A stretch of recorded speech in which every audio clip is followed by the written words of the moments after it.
Hello everybody, welcome back to another video.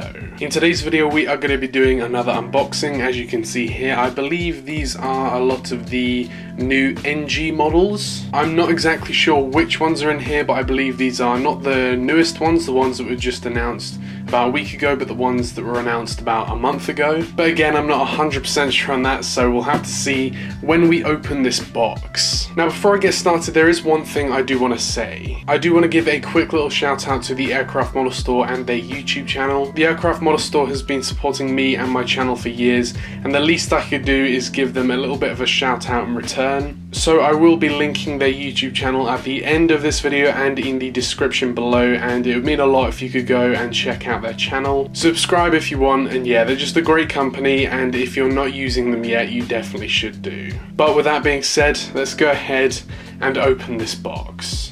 Okay, and opening the box now, we can have a look at what planes are inside. Okay, wow, we have 5 planes in this unboxing.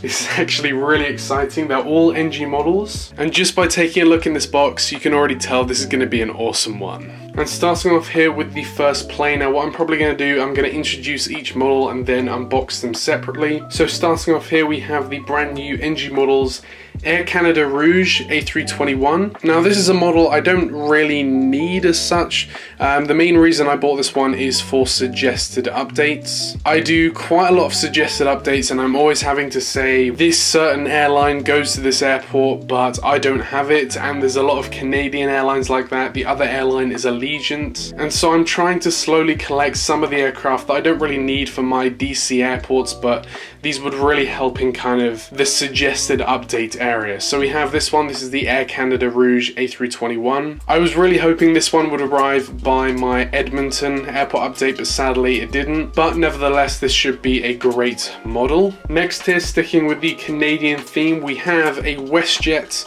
737-800. Now WestJet is probably the airline that's been requested the most that I must get one of these, and I've always wanted to do an update of LaGuardia, and the only real difference between LaGuardia and Reagan is WestJet. WestJet is the only airline that goes to LaGuardia that doesn't come to Reagan.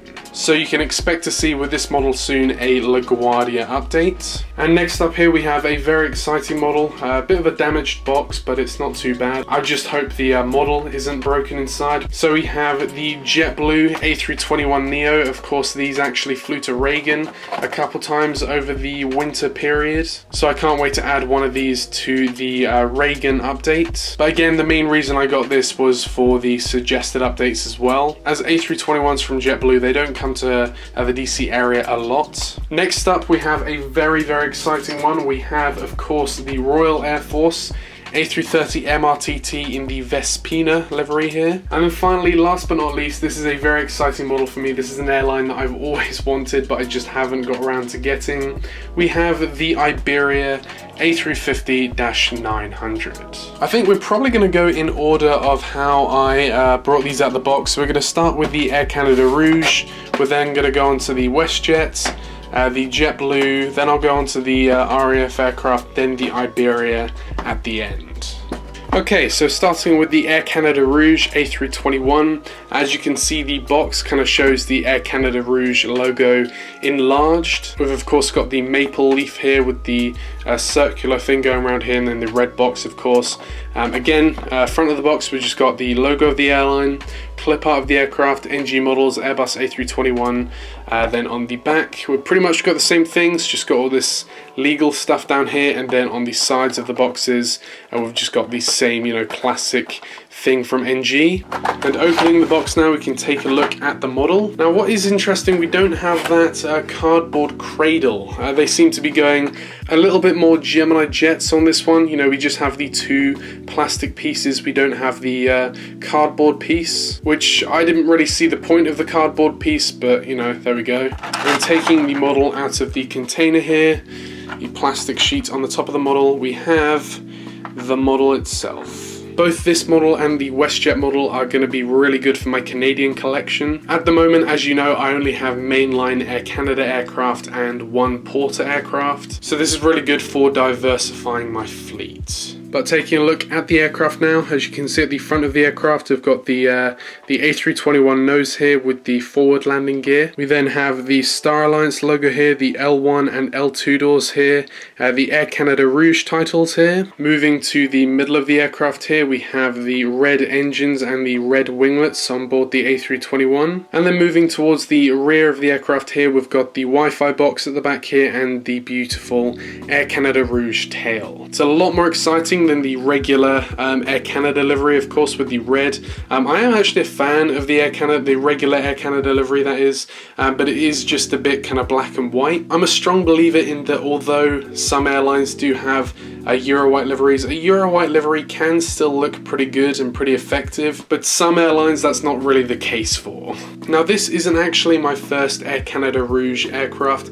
If you remember back to my Edinburgh days, I actually had an Air Canada Rouge 767-300. That's still to this date the only wide-body Canadian aircraft I've ever owned. I believe Air Canada Rouge have retired their 767s, and the Edinburgh route is sadly going to switch from being an Air Canada Rouge route to a regular mainline Air Canada route. I believe Air Canada are going to be flying the 737 Maxes to Edinburgh, so that's pretty cool, I guess. And yeah, the main reason why I got this, as I said, is for suggested updates. I know I've done a lot of airport updates where, you know, Air Canada Rouge has a fair bit of presence at, but I haven't really been able to represent the airline. So from this day forward, we will be able to represent Air Canada Rouge in future airport updates. And with that being said, we can put the Air Canada Rouge back there and move on to our next aircraft, which is the WestJet 737-800. This is in the old livery, I believe, but I know that there are still a lot of 737-800s in the old livery still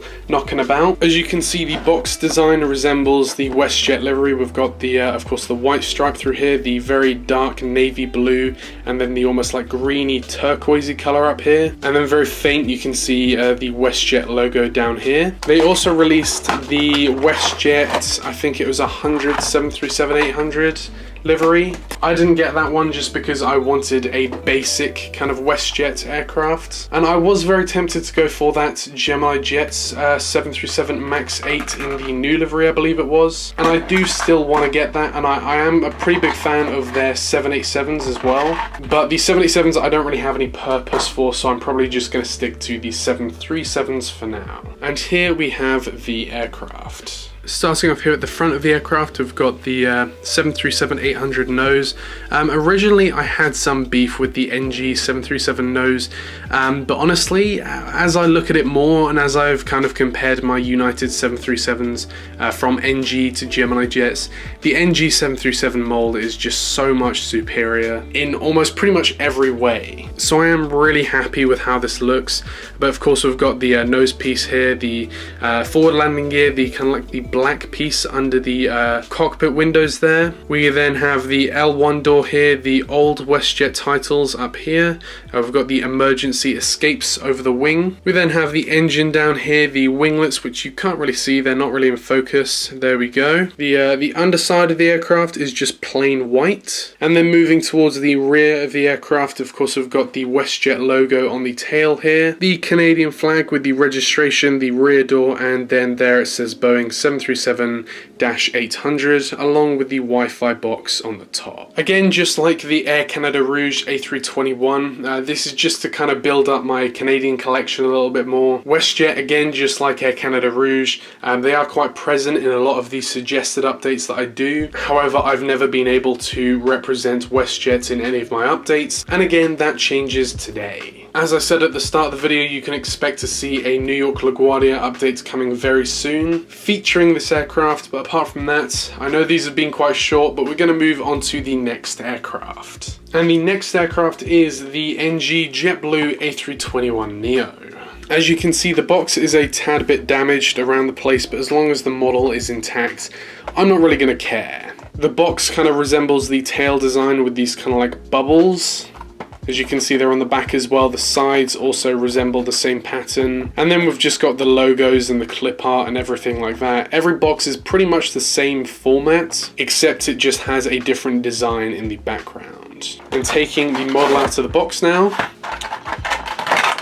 we have the model, and it is all in one piece. So the JetBlue A321neo, again, a little bit like the other aircraft, I've got this one just to kind of have it, as well as using this in suggested updates. There are a few other reasons why I got this. JetBlue is probably the best airline in the US, which isn't really saying a lot. It is the US after all, but that doesn't stop JetBlue from being the best airline there. I'm a massive fan of JetBlue. I had the chance to fly them in 2019. I flew both the E190 and the A321, not the Neo version, but just the regular Mint A321. This is the A321 Neo. I can't remember exactly when JetBlue got these. It's within the last year, and these have been operating around the place.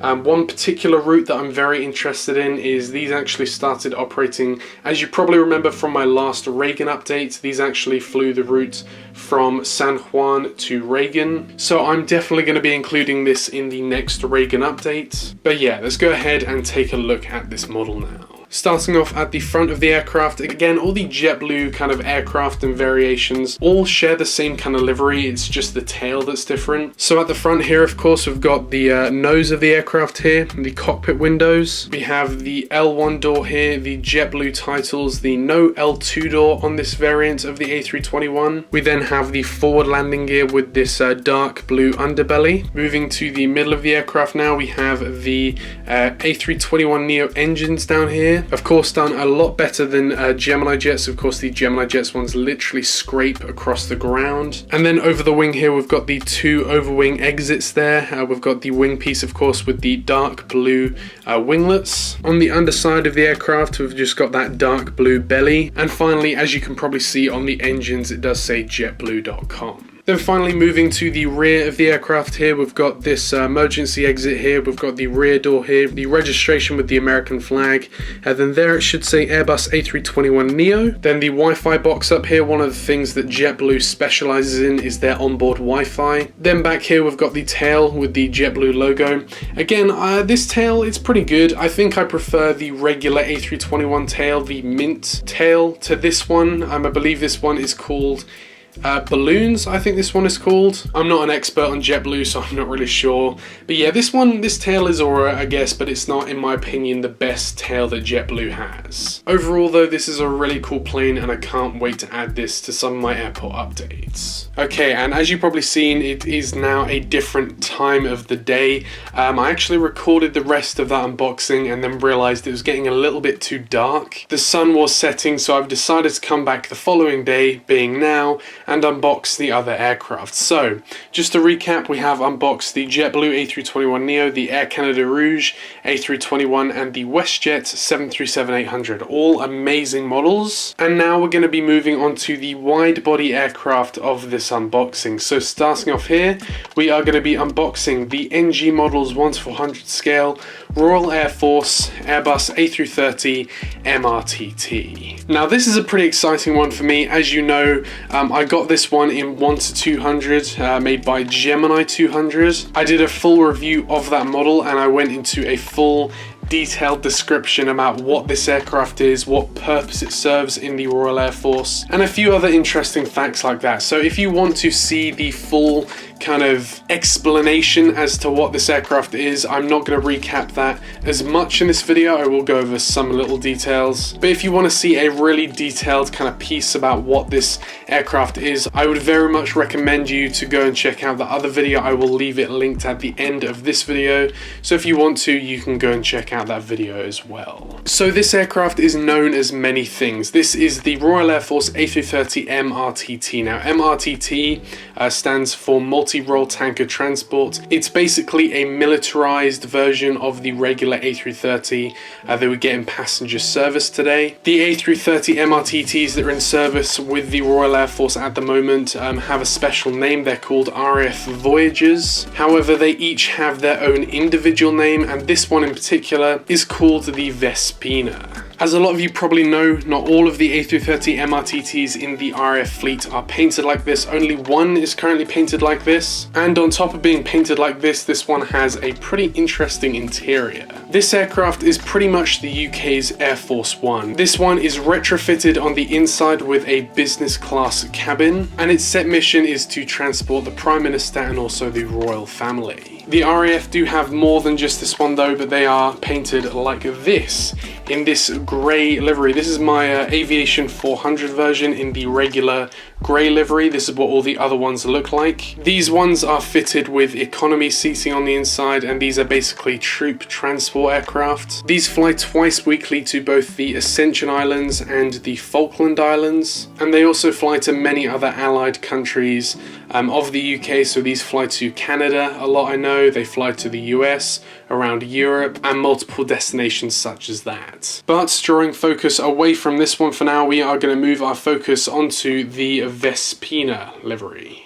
So this one has been a long time in the making. I believe NG announced this one back in either June or July. They said it would then be released in September, but I've only managed to just get it now in January 2021. So it's been half a year since when I purchased this aircraft to when I finally got it, but I am not complaining. The Gemini Jets version of the 1-400 version came out a couple months ago as well. However, I am really glad I went for the NG version, as the Gemini 1-400 A330 mold I'm not a huge fan of. The box has a really cool design. As you can see, we've got the clip art of the aircraft. Up the top here, we've got Airbus A330-200 MRTT, Royal Air Force logo down there, NG Models logo, the registration, which is Zulu 336.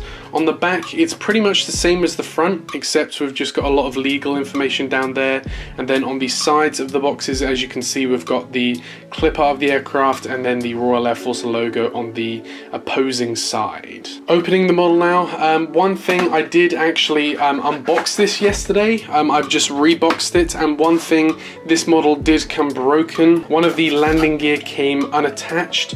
However, it was a very easy fix. I was able to just dab a little bit of super glue on there, and it was all fine and in all good condition apart from that. I think the way it was packaged was a bit incorrect. There were multiple plastic sheets like this, one on the underside, and as you press the aircraft down, a lot of tension was given on the undercarriage of the aircraft, so I believe that's why it ended up coming broken. So maybe NG need to look into how they kind of package their aircraft, because there's a sheet like this that, you know, was the reason why the aircraft was broken. And it is a wide body aircraft from NG, so we do have this polystyrene here, but taking the aircraft out of the container, do excuse the cat in the background there. And here we have the aircraft in all of its glory. Okay, and here we have the aircraft. So as you can see, the mold is actually really good. I'm a massive fan of the NG A330 mold as it is, but the modification from the A330-200 mold to this A330 MRTT mold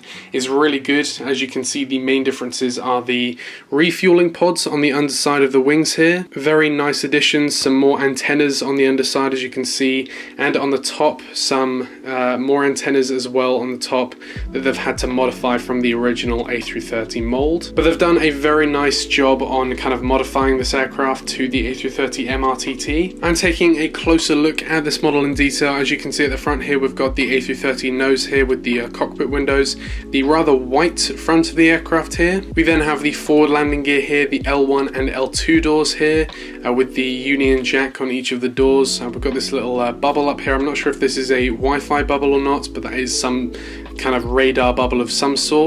We then have the RAF logo down here with the blue stripe, which will eventually morph into the tail, going back to the rear of the aircraft there. Moving to the middle of the aircraft here, as you can see, we've got the A330 engines here, quite high up off the ground, which is a good thing. The Aviation 400 mold, I wasn't particularly pleased with how low they were to the ground. But then on the fuselage of the aircraft, again, more of the white with the blue stripe, and then the United Kingdom logo in gold there. Again, I was really surprised to see that they did this in gold. I would have thought maybe blue or red or something like that, but gold. I really do like the gold, ironically. It's just, I kind of thought originally when I saw that this was going to be in gold, I thought that would look a bit tacky, but it honestly looks really, really good. The winglets, of course, have the red, white and blue there, and then to the rear of the aircraft we have the Union Jack tail, and NG have done an amazing job. NG's colors always just pop pop, they're really contrasty, they may not be as realistic, but they just look really good.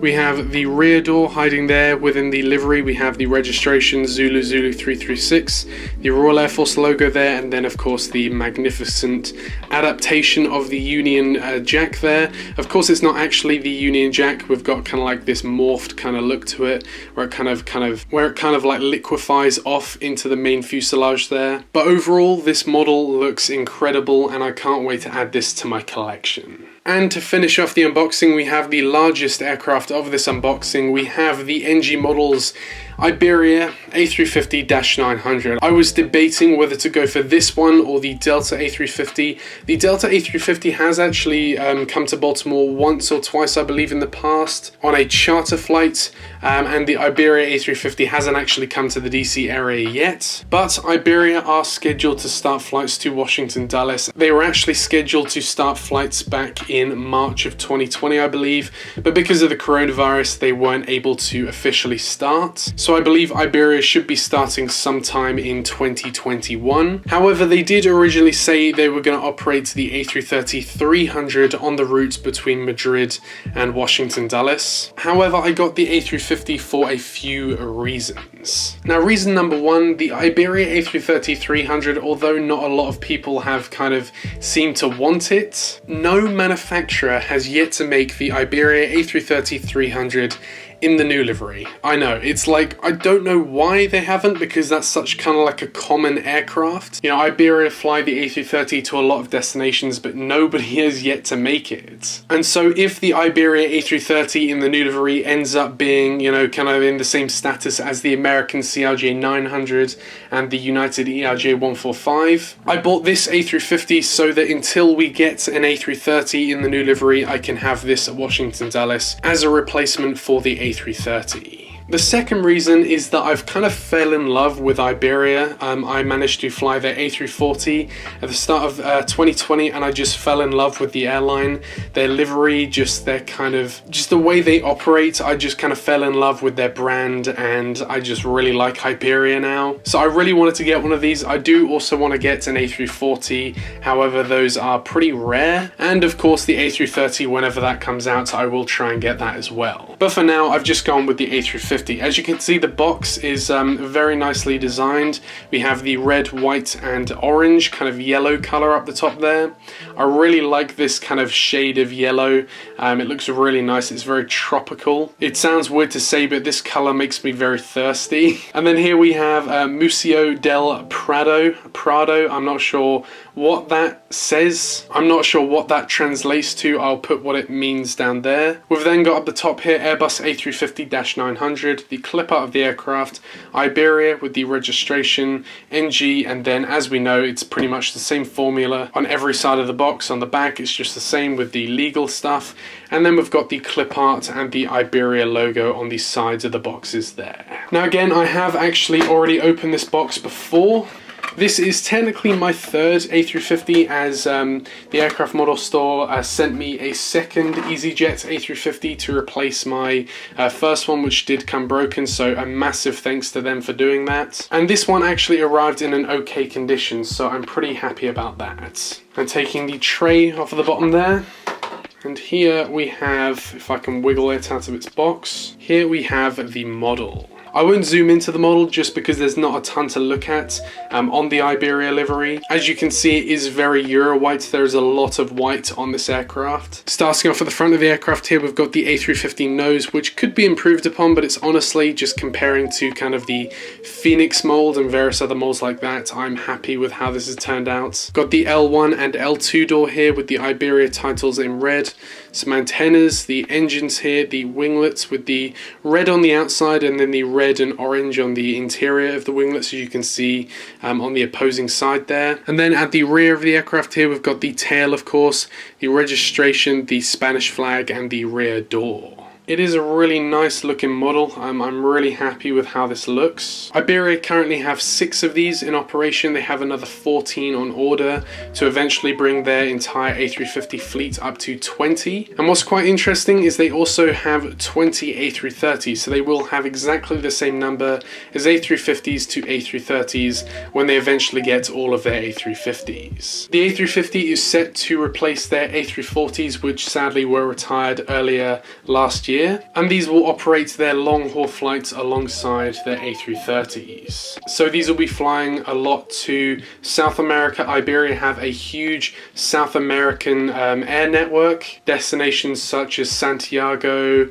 Havana, Rio, Sao Paulo, Buenos Aires. I could go on and on, but they have a lot of South American destinations. They then have quite a sizable North American network. Of course, they are expanding their North American network into destinations such as Washington Dulles. And then as well, one route that I'm very familiar with is their wide body service to London Heathrow. It is only a 3-hour flight, but they do operate wide body aircraft to London Heathrow. This flies a daily flight to London Heathrow. It switches between the A330 and A350, but these usually fly over my house at around 14,000 feet when coming into London Heathrow, so I'm very familiar with seeing this aircraft. But yeah, it's just a really cool aircraft and a really cool livery. But that does conclude this unboxing of these 5 wonderful aircraft models. These have all turned out really well, apart from the minor flaw I had with this one, the landing gear coming broken, but it was a really easy fix, and I can't wait to include these in some of my airport updates. Again, feel free to check out the 1-200 review on my Gemini 200